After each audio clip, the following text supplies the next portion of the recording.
abrir a sua Bíblia no livro de Apocalipse.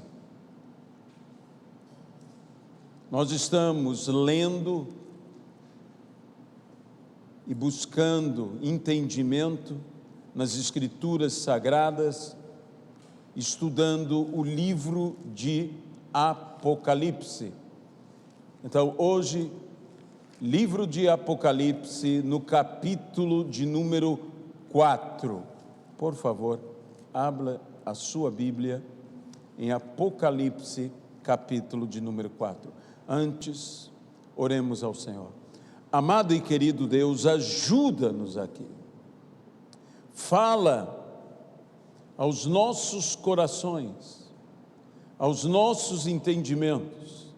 Tem misericórdia de cada um de nós, Senhor, e abençoa-nos pelo Teu poder e pela Tua misericórdia. Que toda honra, toda glória e todo louvor sejam dados hoje e eternamente ao Senhor. Apocalipse é um livro que no primeiro século foi destinado especialmente a uma igreja angustiada, a uma igreja perseguida, a uma igreja sofredora, a uma igreja inserida num contexto de dificuldades.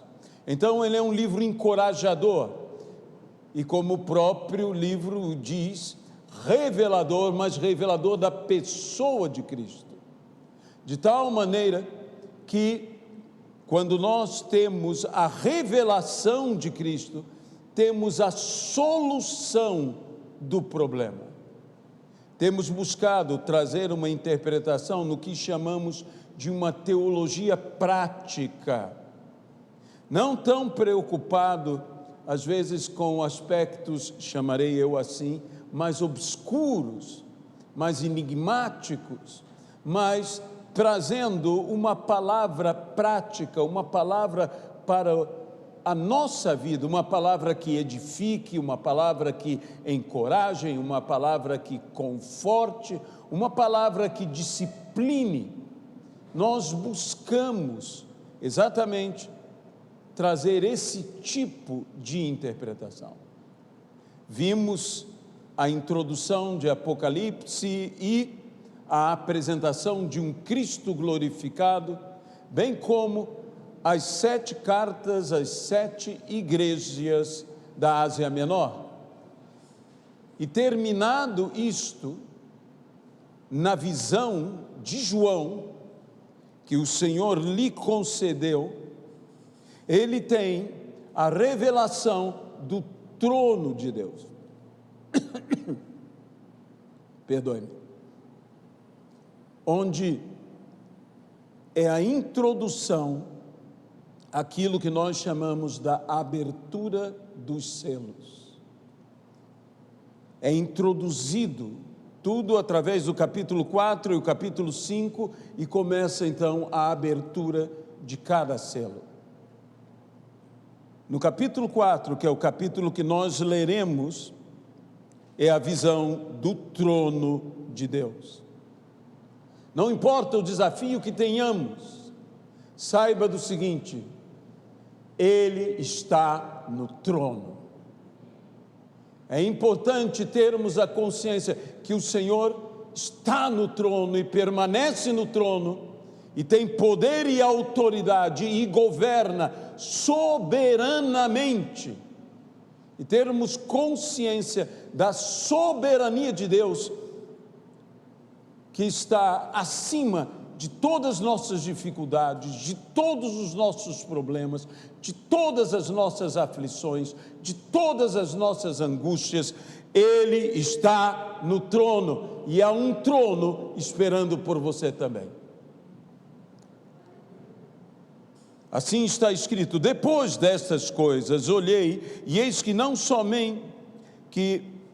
não somente uma porta aberta no céu, como também a primeira voz que ouvi, como de trombeta, ao falar comigo, dizendo: sobe para aqui e te mostrarei o que deve acontecer depois destas coisas.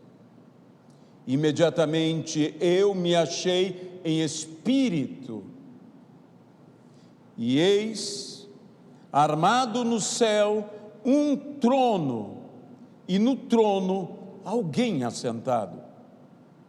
E esse que se acha assentado é semelhante no aspecto à pedra de jaspe e de sardônio, e ao redor do trono há um arco-íris semelhante no aspecto à esmeralda. Ao redor do trono há também 24 tronos,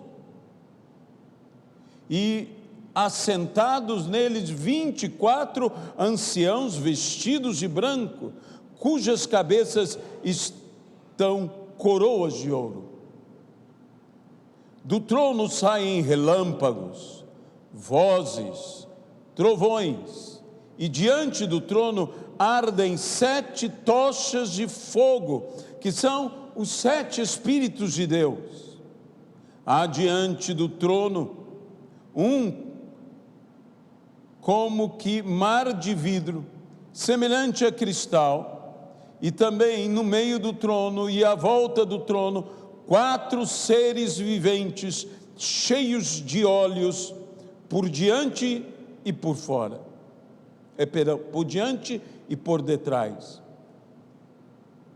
O primeiro ser vivente é semelhante a leão, o segundo semelhante a novilho, em algumas versões a boi, em outras versões a um touro.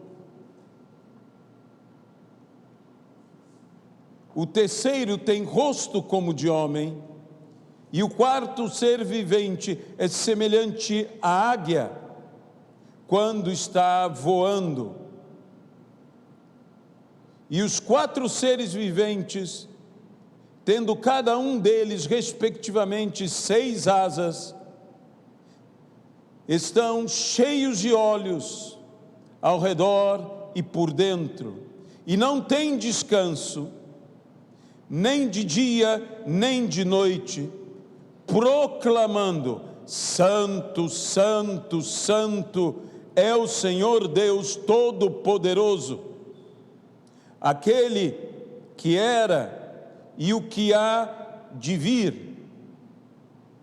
Quando esses seres viventes derem glória, honra e ações de graças ao que se encontra sentado no trono, ao que vive pelos séculos dos séculos, os 24 anciãos prostrar-se-ão diante daquele que se encontra sentado no trono, adorarão o que vive pelos séculos dos séculos e depositarão as suas coroas diante do trono, proclamando: Tu és digno, Senhor e Deus nosso, de receber glória, honra e poder, porque todas as coisas tu criaste, sim, por tua causa, por causa da tua vontade, vieram a existir e foram criadas.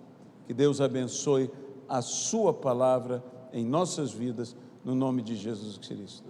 Aqui começa o momento profético e arrebatador do livro de Apocalipse, na revelação dos céus. João é chamado: vem, sobe, e no momento que ele sobe, a revelação, a visão que ele possui é uma visão do trono e uma visão a partir do trono. Isso é importante que entendamos. É em outro nível. Por quê? Porque ele sobe. Sobe como aquele que sobe uma montanha e tem uma visão muito mais panorâmica de tudo que está embaixo. Sobe aos céus e tem uma visão diferenciada. É necessário que nós também tenhamos esse êxtase, nós também em espírito possamos estar diante do trono de Deus, possamos ter revelação do trono, ir ao trono e ver tudo a partir da visão daquele que se assenta no trono. Quanto mais perto ao trono eu estou, mais eu vejo as coisas como aquele que entronizado vê. Tenho eu então uma visão, uma revelação da visão do próprio Deus, de como Deus vê.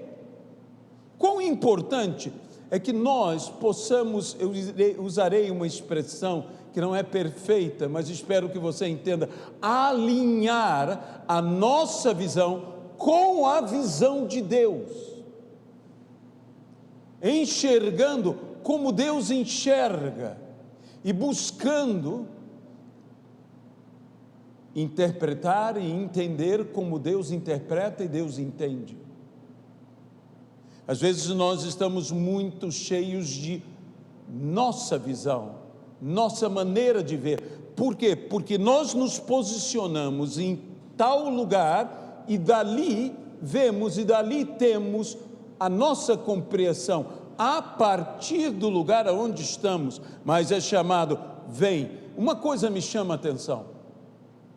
Me chama a atenção que em Laodiceia, ao terminar, nós encontramos uma igreja cuja porta está fechada para Deus, em que Cristo diz: eis que estou à porta e bato, e se alguém ouvir e abrir a porta, eu entrarei. A porta está fechada para Cristo, na igreja, na terra, no mundo, portas fechadas para Deus, mas Deus com uma porta aberta para nós nos céus. Isso é um contraste absoluto e absurdo. Não apenas humildemente Deus bate a porta esperando que nós abramos, mas Ele próprio abre uma porta para que nós entremos, para que nós possamos subir e estar à presença dEle. C.S. Lewis costumava dizer que num quarto fechado, em oração, existe um céu aberto e um Deus presente. Que esse Deus é Pai. Fechamos a porta, não para Deus, mas fechamos a porta para estar com Deus, é diferente. Fechamos a porta para o que fica do lado de fora, para que intimamente, como filhos com o Pai, possamos apresentar diante de Deus todas as nossas petições e possamos ouvir de Deus a sua palavra, a sua orientação, e sermos assim guiados pelo Senhor. Mas o Senhor nos convida, e nos convida o quê? A entrar, a subir. Essa é uma porta que se encontra num lugar alto, e que se eu não for arrebatado para lá, se eu não me achar lá, se Deus não me levar para lá, eu não conseguirei ir, porque não há outra escada de acesso senão a oração, não há outra escada de acesso senão a própria pessoa de Cristo. Jacó, tendo aquele sonho extraordinário que falou, veja bem, que tem tudo a ver com isto. Disse Jacó que, despertando-se do sono, quando fugia do seu irmão Esaú, disse que ele via uma escada que ligava a terra aos céus, e os anjos de Deus subiam e desciam por ela. Jesus diz a respeito dele mesmo: e vocês verão o Filho do Homem e os anjos de Deus subindo e descendo. A mesma expressão. Por ele, de modo que Jesus é a escada dos céus, ele é o caminho, e esse caminho é uma escada, é um caminho que quando tomamos, nos elevamos. Então, nós temos que compreender isso, e veja, o entendimento de Jacó foi tão completo, que o que diz Jacó, que terrível é este lugar, que nós diríamos em que tremendo é este lugar, Deus estava aqui e eu não o sabia, é Betel, e o que diz? É porta dos céus, aleluia. Onde há uma escada, também há uma porta, e essa porta, o Senhor diz, está aberta para mim e para você. Há um caminho aberto, e se nós lemos toda essa sala do trono, nos faz recordar em parte a revelação que Deus deu a Moisés para que Moisés construísse o tabernáculo, principalmente a interioridade do tabernáculo.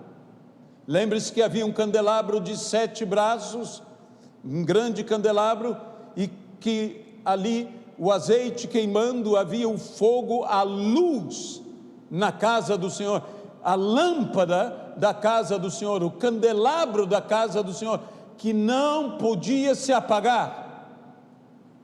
E então aqui, o que nós vemos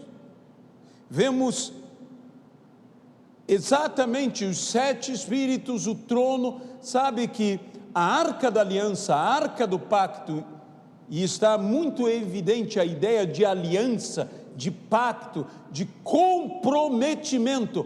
Há um rei, um Deus entronizado, Senhor dos senhores e Rei dos reis, único e verdadeiro Deus, que está pactuado comigo e contigo, que está comprometido com todos nós, com um compromisso eterno, o que nós já vemos no arco-íris, é aliança eterna, um Deus que é fiel e que não falha. Nós praticamente vemos aqui como a arca da aliança, que era de uma maneira de ser aonde se assentava a glória de Deus, a presença de Deus. Nós poderíamos comparar a arca ao próprio trono de Deus, porque tudo isto era visão do que haveria de vir, era sombra do que seria visto. É falado a respeito destes seres viventes, que têm 6 asas, e imediatamente nós nos lembramos que isso é referência a Isaías capítulo 6, aonde diz que haviam aqueles serafins com 6 asas, mas também é uma referência aos querubins, porque são citados esses querubins no livro de Ezequiel e no livro de Daniel, e vemos esses rostos, os mesmos rostos manifestados nos profetas, e agora aqui, e eu até mesmo diria, se fossem serafins que cobriam, sabíamos que cobriam a face, dessa vez com a face descoberta. Mas veja algo interessante, quando Isaías vê aqueles anjos serafins, que estavam com suas asas a voar,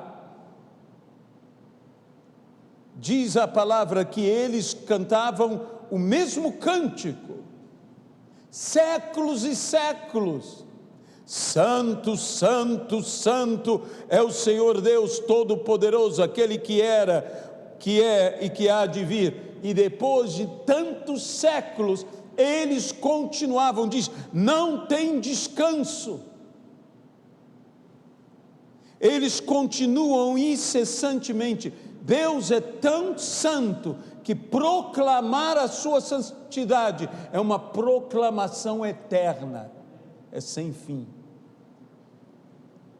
E aqui mostra também o paralelo, não é chamado nem de querubim, nem de serafim, mas de ser vivente, porém há um paralelo, há uma identidade celestial e uma revelação a todos nós em cima disso. Nós também devemos louvar. Aqui há um trono, mas ao redor desse trono há um ambiente de adoração e louvor, e que nós devemos entrar nisto, até o ponto que, se você continuar lendo o Apocalipse, verá que toda a igreja adora e glorifica ao Senhor.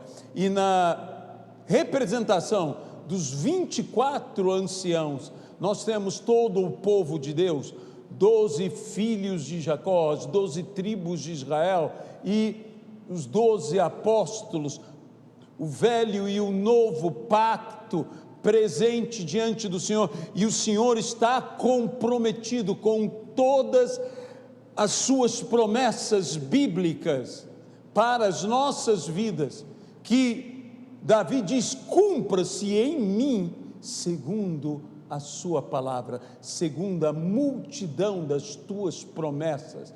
Há um Deus de pacto, que cumpre as suas promessas em nossas vidas. Isso é uma palavra super encorajadora para todos nós. A palavra-chave que eu diria aqui é trono. Veja quantas vezes se fala trono e tronos, trono e tronos, e aonde há trono, há governo.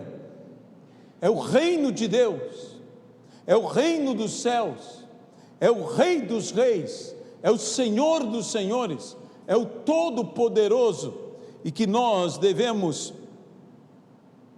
entender: Deus está entronizado e ninguém o tirará do seu trono. E se Ele é por nós, quem será contra nós? De maneira que o Senhor nos convida a entrar.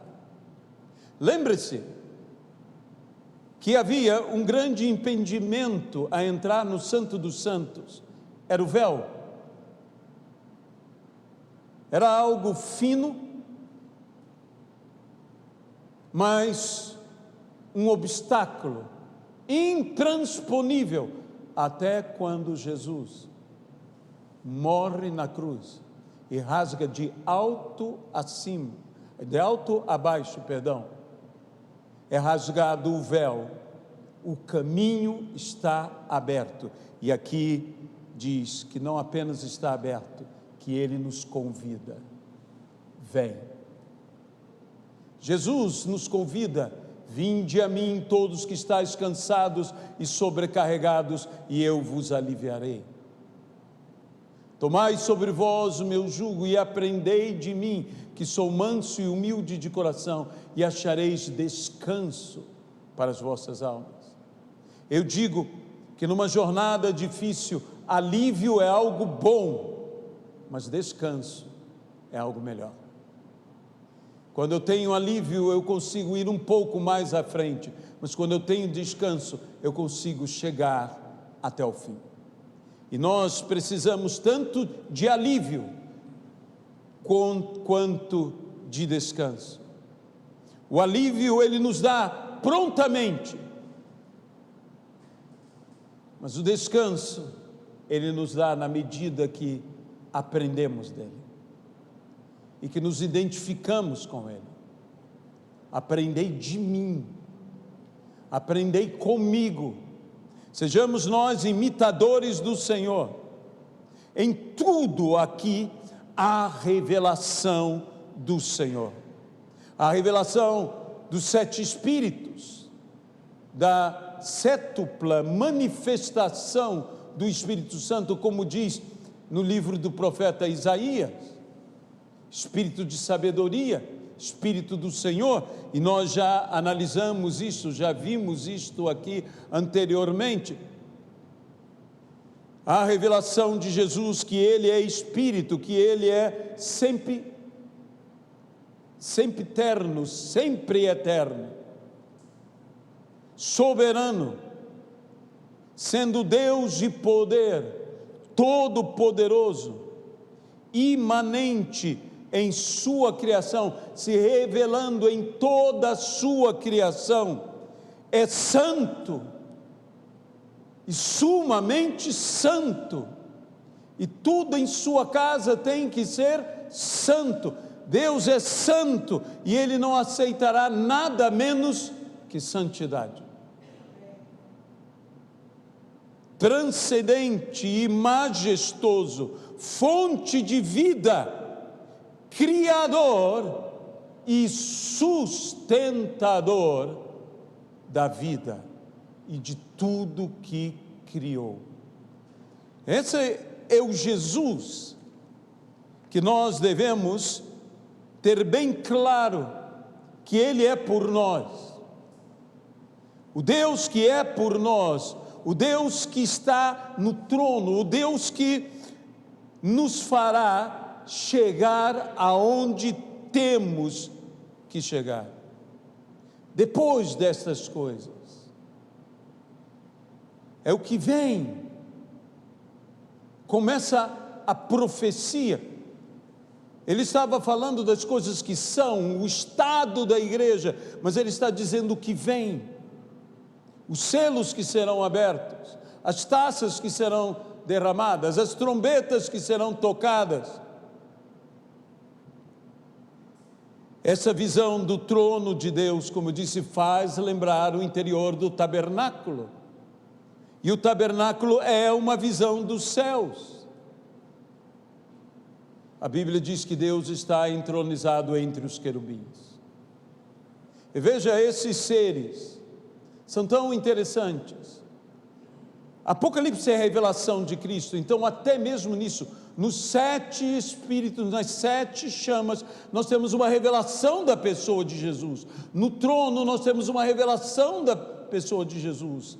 Nos 24 anciãos temos uma revelação em relação à pessoa de Jesus. E nos seres viventes também temos uma revelação em relação à pessoa de Jesus.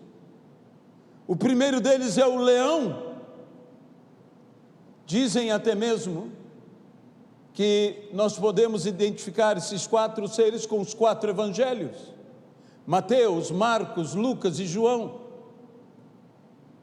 No primeiro evangelho, Jesus é o rei Messias, é o leão de Judá, aqui está o leão.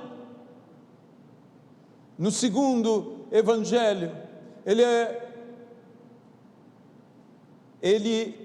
é o servo. Aqui está o novilho, aqui está o boi, aqui está o touro, que a Bíblia diz que pela força do boi se enche o celeiro. Ele é o servo poderoso, é o servo potente, é o servo grandioso, mas é servo, eu, porém, sirvo. É dito que Ele é o início e o fim, Ele é o alfa e o ômega, e que isso está relacionado com o alfa, com a primeira letra do alfabeto hebraico, Aleph.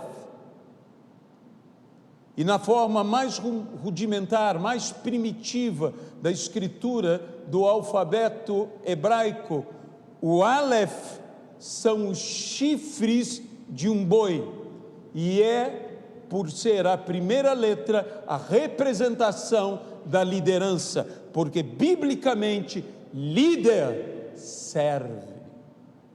Amém? Então esse é um governo que nos serve. É o ideal de todo governo, que sirva. Isso nós encontramos no Evangelho de Marcos, o servo. Mas no Evangelho de Lucas, Cristo é revelado como o homem perfeito.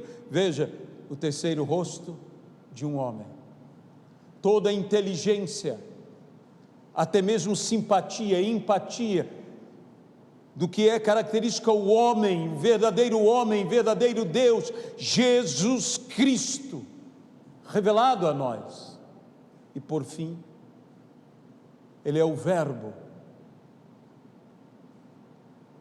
E o Evangelho de João tem sua representação como a águia, mas a águia que voa.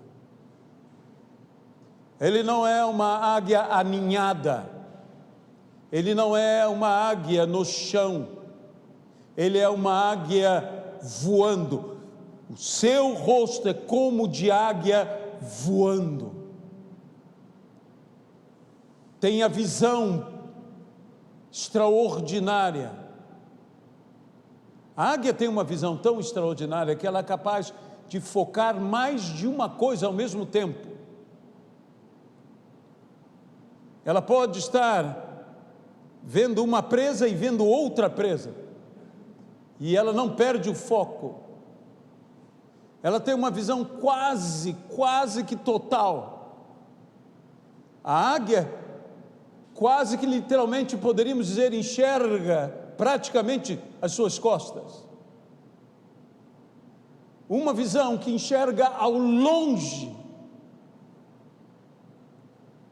Isso é a revelação de Jesus como Verbo encarnado, como o que vem dos céus, que desce até nós, vindo da parte de Deus, a verdadeira luz que vence toda e qualquer treva. Então, nós podemos encontrar isto, mas também podemos encontrar até toda a natureza aqui. Começa com os animais selvagens, pelo leão, com os animais domésticos, pelo novilho, com os homens, pela face de homem, e ainda com todos os que voam, pela águia. E você dirá, mas e os peixes? Se isto aqui está, me faz lembrar de outra parte da Bíblia, que é justamente a Arca de Noé, que representa a salvação, e a salvação do juízo que vem ao mundo. E na arca foram preservados os animais domésticos, os animais selvagens, as aves do céu e o homem.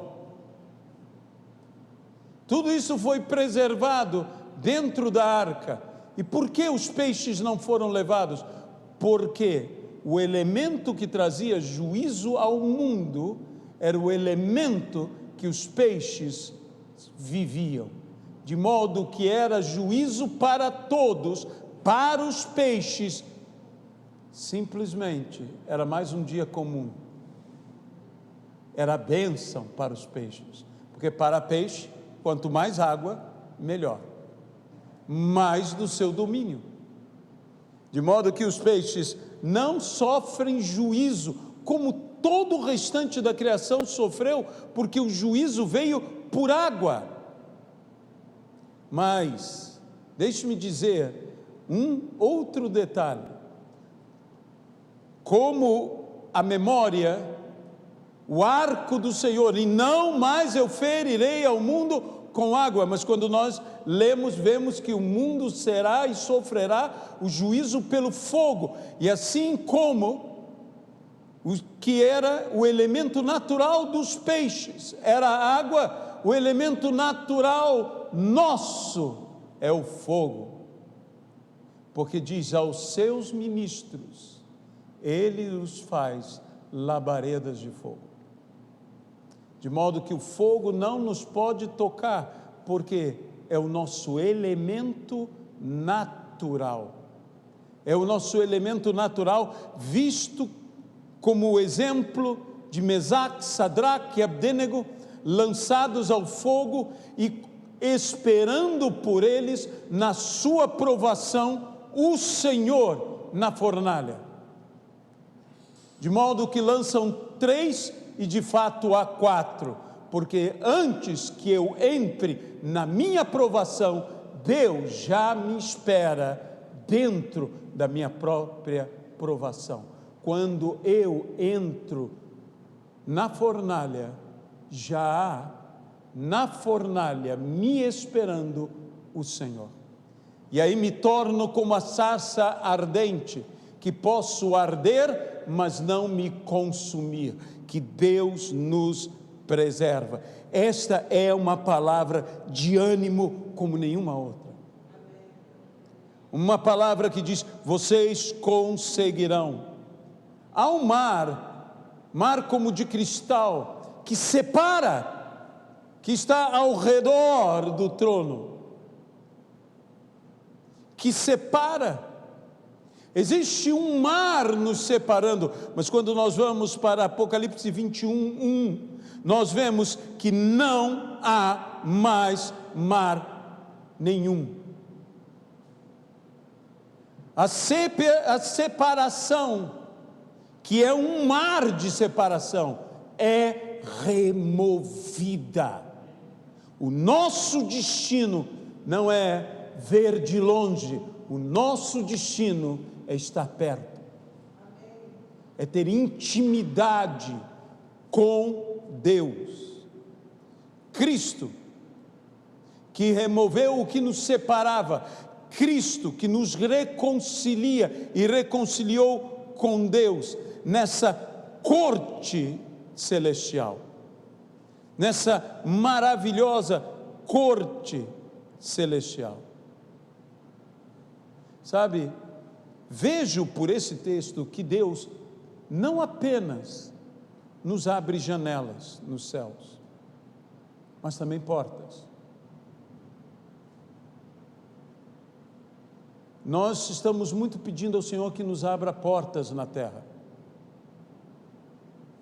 Deus, quando nos abre portas na terra, seguramente abre janelas nos céus, para derramar sobre nós bênçãos sem medida. Que na realidade essas janelas se entendem como comportas celestiais, por aquilo que traz a chuva a abençoar o solo e a capacitar o solo a receber a semente, a ser tratado o solo, a ser trabalhado o solo. E se o solo são os corações dos homens, nós devemos aprender e pedir a Deus que Deus nos dê a arte de trabalhar o coração dos homens. Arar a terra é preparar o coração do homem para receber as chuvas e a semente, para que então possa, com um coração preparado, frutificar. E quando nós aramos a terra, nós estamos tirando todos os obstáculos, pedras, espinhos, todas essas coisas são removidas, e a terra como que respira, ela sendo revolvida, removidos, ou melhor dizendo, removidas as coisas que atrapalham, revolvida a terra, revolvido o solo, para que esteja vivo, para que seja boa terra. Abre caminhos, abre sulcos, diz o Salmo, na terra, e eu os encherei de água. Como? Com as chuvas dos céus, com as janelas que se abrem, com céus abertos para nós e não céus fechados, com céus abençoadores. Mas os céus abertos estão abertos para que recebamos, mas tem portas abertas para que entremos, e estejamos assim diante do Senhor. Veja, nós podemos falar a respeito da própria pessoa do Senhor. Como disse o leão, entre outras coisas, representa a majestade, representa o rei, representa também a bravura. O novilho, ou em algumas outras versões, o touro, representa o quê? A força. O touro jovem, e que Jesus nos diz: tomai sobre vós o meu jugo. E o jugo vinha normalmente sobre 2 bois, um mais velho e um mais novo, para que o mais novo aprendesse com o mais velho. E Jesus diz o quê? Aprendei de mim. Ele carrega conosco o jugo é dele. Ele carrega, mas ele vem para que eu e você aprendamos com ele. Como? Caminhando com ele. Eu tenho que caminhar com Jesus. E se ele puxa, e eu com ele puxo, eu te garanto que ele é muito mais poderoso do que qualquer um de nós, e nós nem sentiremos. Por isso, o meu fardo é leve, e o meu jugo é suave, porque ele suporta,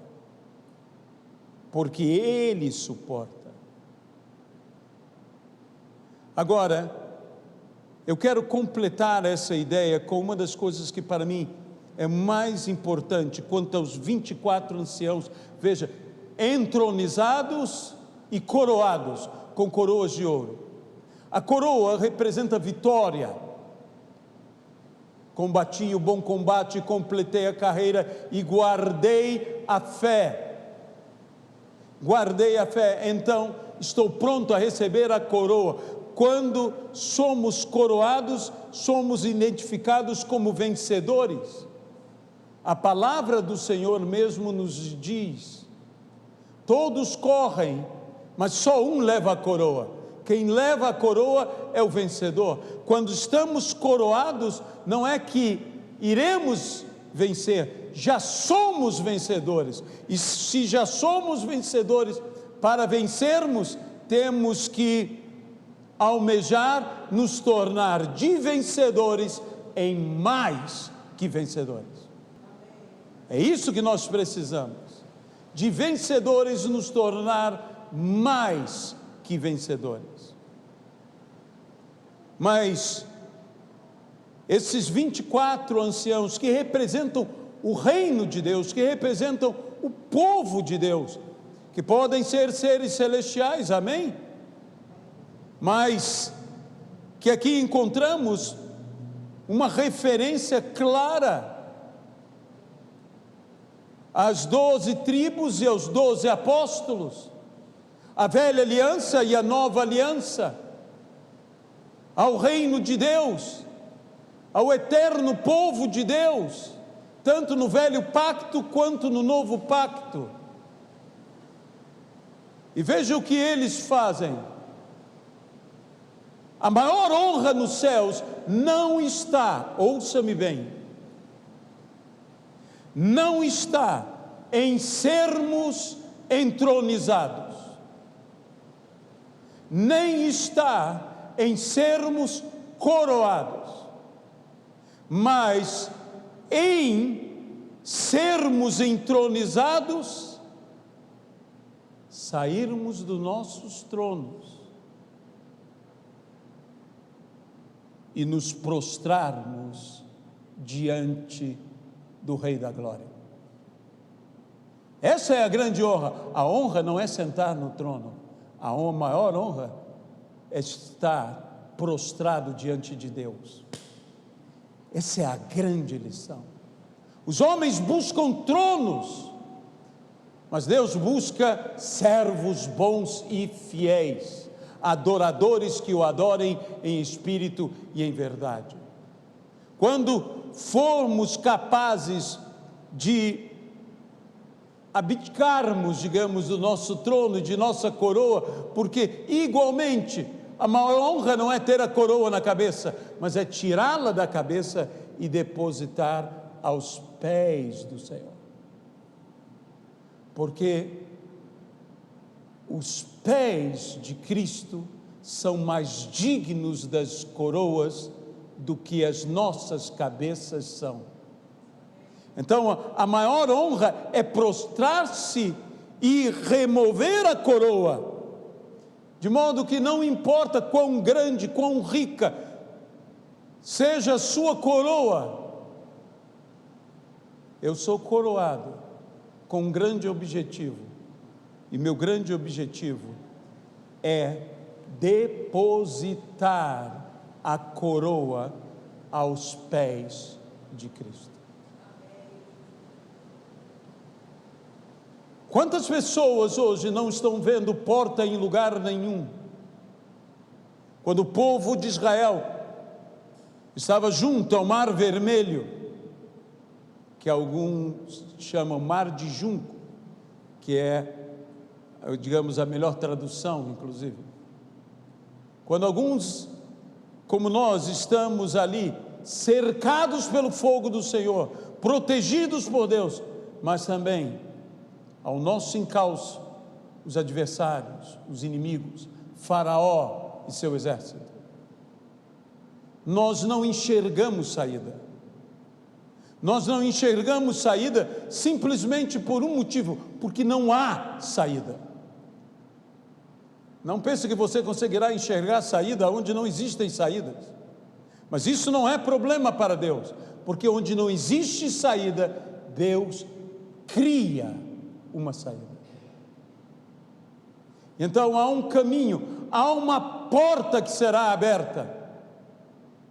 Nós pedimos muito que Deus nos abra portas na terra, mas Ele também deseja nos abrir porta nos céus. E hoje eu quero falar para aquela pessoa que talvez esteja nos ouvindo pela live, ou aquele que está presente aqui no culto presencial. Há uma porta aberta para você, e que talvez você esteja como Jacó,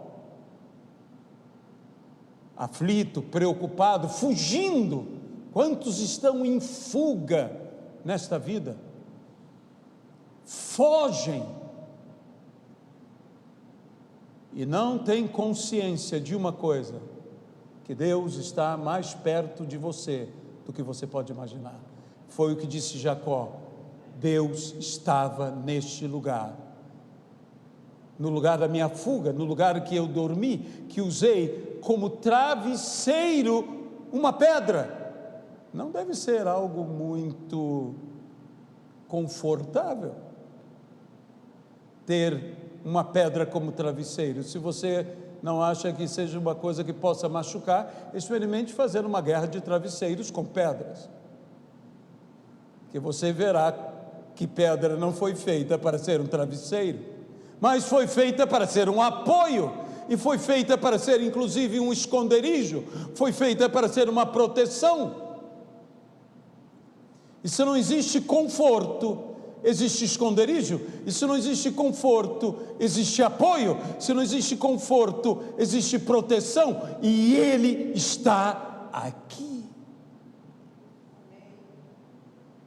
E se você não tinha consciência da presença do Senhor, mas agora tem consciência, faça como fez Jacó, fez uma aliança com Deus. Se o Senhor for comigo, e me guardar, me proteger, e não me faltar o que vestir e o que comer, então de tudo que o Senhor me der, eu darei o dízimo. E levantou ele um monumento ali, e derramou azeite sobre aquele monumento. Eu quero te convidar agora a fazer um compromisso com Deus, porque Jesus está presente, embora você não tenha consciência da presença dele. E há uma porta do céu,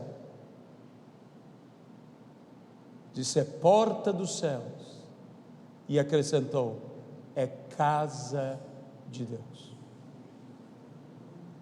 De De modo que eu quero te convidar a duas coisas: a aceitar Jesus como seu Senhor e Salvador, e a entrar pela porta. Diz: como eu entrarei na porta dos céus? Vindo à casa de Deus. Você está convidado. É necessário o convite: vem, vem. E eu te convido a fazer parte desta família, eu te convido a fazer parte desta igreja, eu te convido a fazer parte da igreja de Cristo, eu te convido a fazer parte da salvação, sendo salvo, liberto, reconciliado e tendo um caminho aberto para você que só Jesus abriu. Basta você se conscientizar agora e aceitar. Ore comigo.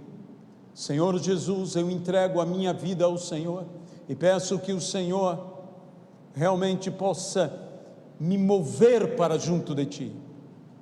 Tanto quanto João foi levado, tomado em espírito e levado aos céus, eu também quero entrar numa nova dimensão. Quero que minha vida seja diferente. Quero entrar numa dimensão divina, celestial, sobrenatural, no nome de Jesus Cristo. Mas eu quero convidar a todos que paremos de fazer como os discípulos de Jesus, quando no ministério terreno discutiram tanto quem se sentaria ao trono direito e ao trono esquerdo. Note que a ideia que nós temos, que é um trono, são os 24 tronos, não estão à direita ou à esquerda, mas estão ao redor. Não há lugar de destaque, é como uma tábua redonda. Glória a Deus pelos efeitos especiais. Que do trono de Deus, o que diz? Vem trovões, vem vozes. Essa é uma palavra que tem que soar como um trovão, essa é uma palavra que tem que ser de muitas vozes, essa não é uma palavra de um só pregador, essa é uma palavra de inúmeros pregadores, e que toda essa palavra, e que todo este som, que toda manifestação vem do trono de Deus. É juízo, mas também é graça, porque até na sua ira, Deus se lembra da sua misericórdia. Então, meus amados irmãos, eu quero te convidar a viver a realidade que em Efésios diz: assentou-nos em lugares celestiais. Há um trono celestial para você, há um lugar celestial, e reinarão comigo. Ele nos chama a reinarmos com Ele, e com cetro de ferro reinaremos com Ele, aleluia. Mas que nós não estamos ambicionando os tronos, mas sim prostrarmos-nos diante dEle. O privilégio de eu sair do meu trono. Saia do seu trono e vá para um lugar mais elevado que o seu trono. O lugar mais elevado do que o trono é prostrado diante de Deus. Eu tenho dito quanto aos tronos da terra e a autoridade de Deus que Deus nos concede, que mais vale ser Moisés neste mundo, servo de Deus neste mundo, que ser um faraó nessa terra. Então, nós precisamos ver que a grande honra, a elevação, porque a ideia que se dá é de uma elevação, o trono do Senhor mais elevado. Então, se eu estou elevadíssimo no meu trono, quando eu saio do meu trono e me prostro diante de Deus, eu fui a um lugar, a um patamar mais elevado. É maior honra prostrar-me do que ficar entronizado. Igreja de Cristo, saiam dos seus tronos e vão para um lugar mais alto. Prostrem-se diante de Jesus. Quantos ambicionam? Sabe, nós muitas vezes, por uma piedade cristã, falamos, não seja ambicioso, não isso, não somos ambiciosos de coisas terrenas, e alguns são, mas espero que não sejamos. Mas das coisas celestiais eu vou te contar, nós somos ambiciosos. Nós somos ambiciosos. Ambicionamos tronos e ambicionamos coroas eternas. Ambicionamos mansões. Isso tudo nos é prometido. Mas a maior honra não é ter uma coroa em sua cabeça, é remover essa coroa e colocá-la aos pés do Rei dos Reis e Senhor dos Senhores, o único e verdadeiro Deus, Jesus Cristo, nosso Senhor e Salvador. De modo que eu quero convidar a todos nós, para que nessa manhã possamos adorar ao Senhor, rendendo a Ele glória ao que está assentado no trono e ao Cordeiro. Seja o louvor, o poder, pelos séculos dos séculos, depositando nossas coroas, prostrando o nosso próprio ser. Não há maior honra, não há maior adoração. Às vezes a maior adoração não vem pelo cântico, às vezes a maior adoração não vem pelas palavras, às vezes a maior adoração vem até pelo silêncio, extasiados diante da sua pessoa onipotente. E se você deseja fazer esse compromisso, eu quero dizer, Senhor, o lugar que eu almejo não é o trono, o lugar que eu almejo e o que eu desejo não é estar nem entronizado, nem coroado. O que eu desejo é estar entronizado para descer do trono e prostrar-me diante de Ti, estar coroado para retirar a coroa e depositá-la aos Teus pés. Meu maior desejo é adorá-lo. Eu gosto muito do que a missionária Edmé Williams fala sobre Maranata, que significa vem Senhor Jesus. Ela diz mais ou menos desta forma, que realmente a igreja, como diz em Apocalipse, diga Maranata, venha Senhor Jesus, mas que não seja este grito, um grito de desespero para que Deus nos salve desse sufoco, seja um grito de saudade, que deseja a presença de Deus. É isto que nós precisamos, adorar ao Senhor. Vem a hora e já chegou que os verdadeiros adoradores adorarão ao Pai em espírito e em verdade, saindo do trono, prostrando-se diante de Deus, retirando suas coroas e depositando aos pés do Senhor. Veja, duas atitudes: sair do trono e prostrar-se é a primeira atitude. A segunda atitude é tirar a coroa e depositar aos pés, a adorar em espírito e em verdade, com o coração quebrantado e um espírito contrito. Amém? Senhor Deus Todo-Poderoso, dá-nos ser uma igreja assim. Dá-nos sermos verdadeiros adoradores e uma igreja de adoração. Restaura, Jesus, toma o teu lugar por direito e seja entronizado diante dos querubins, mas diante de toda a congregação santa de Deus. Tu que és Deus de pactos, que continua fiel em todas as suas promessas, tanto no velho pacto quanto no novo pacto, nós te louvamos e glorificamos o teu santo e bendito nome. Como os seres viventes, como os querubins, como os serafins, como os anjos, os arcanjos te louvam, como os seres celestiais que dizem: Santo, Santo, Santo é o Senhor, Deus Todo-Poderoso, aquele que era, que é e que há de vir. Tu és eternamente santo,